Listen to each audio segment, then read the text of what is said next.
महाराष्ट्रातील तमाम अंशकालीन स्त्री परिचर पीटीएलना सांगण्यास अतिशय आनंद होतोय की आपण सातत्याने गेले अनेक वर्ष आंदोलन करत होतो की अंशकालीन स्त्री परिचर पीटीएलचा मोबदला वाढ झाली पाहिजे आणि यासाठी अनेक प्रस्ताव आलेले होते, परंतु शासन निर्णय होत नव्हते। मात्र आज 17 मार्च 2026 रोजी अतिशय चांगली बातमी आज आपल्याला मिळालेली आहे। त्याचा शासन निर्णय झालेला आहे।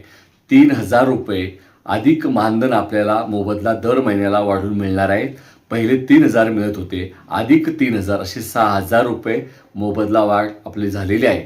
6000 रुपये दरमहा आपल्याला मिळतील याचा आनंद आहे। मात्र हे आनंद मिळत असताना अनेक आपल्या अंशकालीन स्त्री परिचर आपल्यातून निघून गेले आहेत, याचं दुःखही आहे। परंतु येणाऱ्या काळामध्ये आपण पुन्हा जोमाने लढून 3000चे आज 6000 झाले, 6000चे 12000 रुपये करण्यासाठीचा संघर्ष येणाऱ्या काळात आपण नक्कीच करू। महाराष्ट्राचे आरोग्यमंत्री आदरणीय प्रकाश आंबेडकर यांनी ह्या कामी लक्ष घातलं आणि आपल्याला ही मोबदला वाढ झालेली आहे। आरोग्यमंत्र्यांचं, त्याचप्रमाणे आरोग्य विभागाचं, हजारे मॅडम असतील, त्याचप्रमाणे इतर सर्व अधिकारी असतील, या सर्वांचं मनपूर्वक आभारी मानतो आणि लढणाऱ्या सर्व स्त्री परिचारांना या आनंदाच्या बातमी देत असताना याची अंमलबजावणी 1 एप्रिल 2026 पासून होणार आहे। आणि त्याचप्रमाणे ह्या GRमध्ये शासन निर्णयामध्ये म्हटलेलं आहे की संपूर्ण मोबदला दर महिन्याला हा 10 तारखेच्या आत खात्यावर जमा व्हावा, अशा प्रकारच्या सूचना पण दिलेल्या आहेत।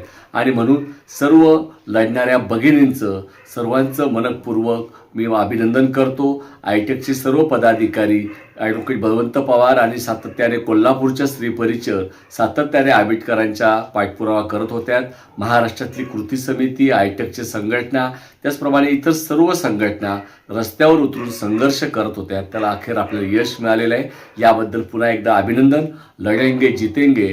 सर्वांना जय भीम, लाल सलाम। लढूया, जिंकूया आणि या पुढच्या काळातला संघर्षसुद्धा 6000पासून 12000पर्यंत नेण्याचा आणि सगळ्यांना अर्धवेळ कर्मचारी दर्जा मिळवण्यासाठीचा आपण लढा या पुढच्या काळात करूया, इतकंच आपल्याला आवाहन करतो। सगळ्या लढणाऱ्या भगिनींचं, सर्व अंशकालीन स्त्री परिचर, पार्ट टाइम लेडी अटेंडंटचं मनपूर्वक अभिनंदन।